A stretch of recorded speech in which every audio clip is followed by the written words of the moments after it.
Welcome into Minnesota Vikings Now. I'm Tom Downey, producer Patrick, once again behind the scenes.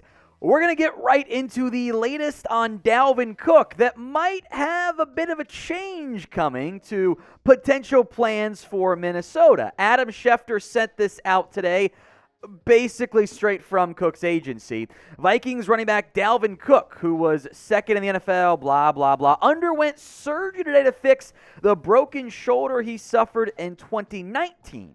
And then Dalvin has been absolutely dominant, as agency said, straight from the agency. I mean, this is copy, paste, send it out there. Agency gets the info that they want out there. Shaefter gets to build the sources, all that stuff there.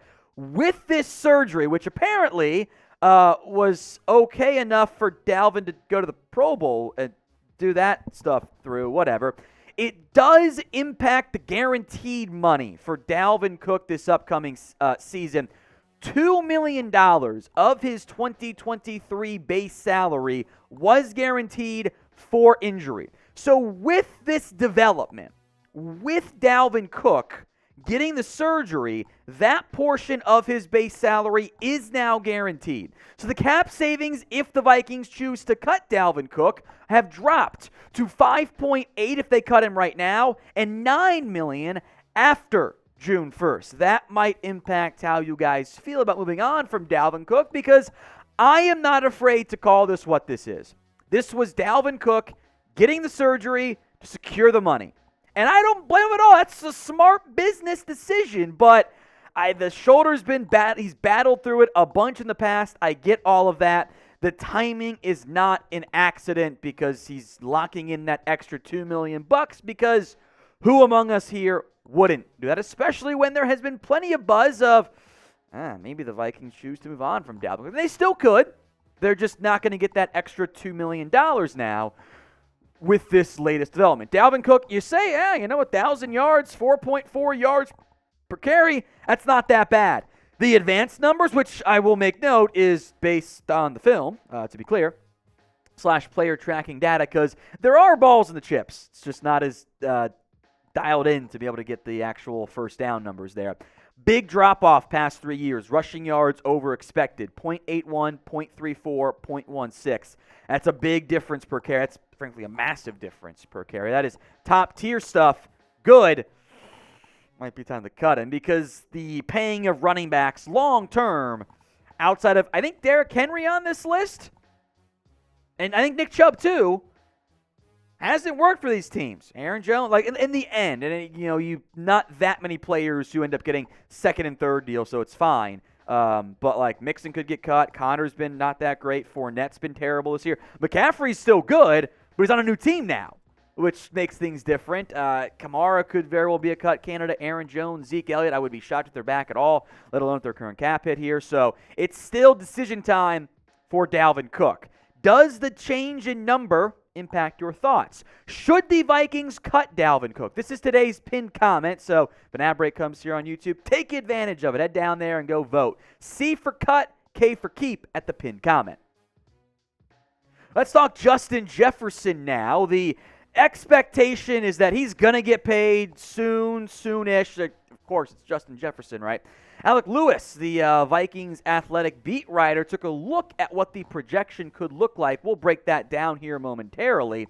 Remember what the highest paid receiver market looks like. Tyreek Hill, $30 million, a little bit inflated with a fifth year that he's not going to get. It's kind of a fake year, but still counts from the per year perspective. Agent won that one. Devontae Adams, DeAndre Hopkins got deals which are getting traded. Cooper Kupp, Stephon Diggs. Jefferson has performed as well, if not better, than every name on that list. And, oh, by the way, he's younger. Here's what former Vikings receiver Jake Reed had to say. When it comes time to negotiate and redo Jefferson's contract, I hope the Vikings don't let him get out of there because he is a franchise changer. There's really zero reason to go into next year without Jefferson being locked up long term. And there's several reasons why for that, beginning with the fact that he's awesome. I think he's the best receiver in the NFL, one of the greatest, if not the outright greatest, starts to a career in franchise history. And you know this part too. You have his upcoming fourth year, then the fifth year option.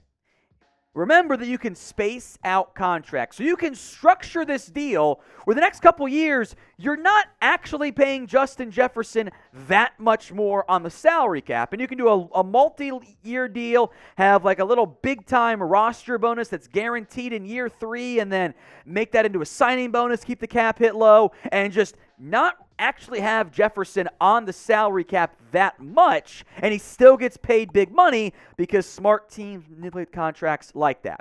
This is what Alec Lewis projected for Justin Jefferson: 5 years, $160 million, 80 guaranteed, record-setting numbers at that $32 million per year price tag in both total money and guaranteed money.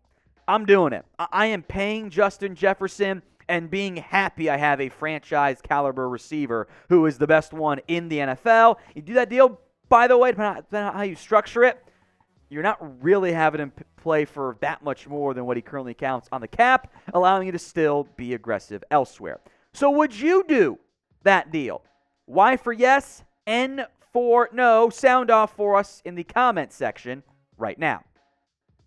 Let's look to free agency as USA Today going through some top targets for each NFL team. And they went with Byron Murphy for the Minnesota Vikings. That's a decent name to consider here. Murphy doesn't really fit the full-on, I don't think, man-to-man thresholds that Brian Flores likes. But cornerback unquestionably is a big-time need. And kind of like I think Duke Shelley does long-term, Byron Murphy offers some inside-outside flexibility. Here was the pitch from USA Today.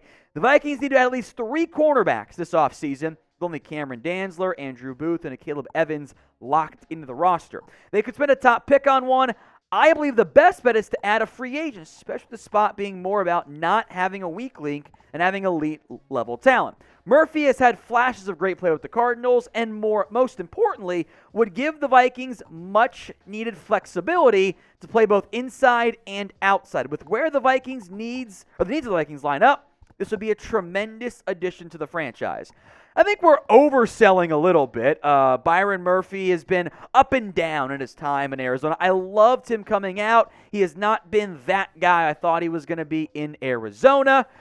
Maybe Patrick Peterson can offer some insight, just potentially. I'm sure he still talks to Cardinals people every now and then, although he don't like that franchise anymore.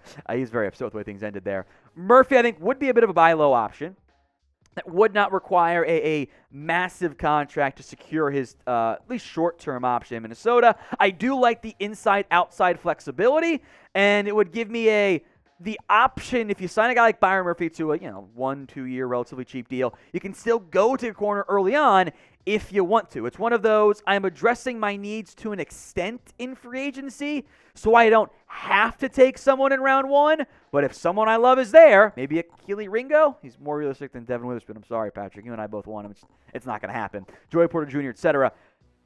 That would buy you time to develop Ringo as well, just as a hypothetical idea there. So what do you think? Would you sign Byron Murphy if you were the Minnesota Vikings? S for sign, P for pass. Go vote in the comments section, and make sure you are subscribed. We're pretty much at a video every single day with the off season finally here. Hit that sub button, youtube.com/@Vikings Today. Free videos when you subscribe here on YouTube.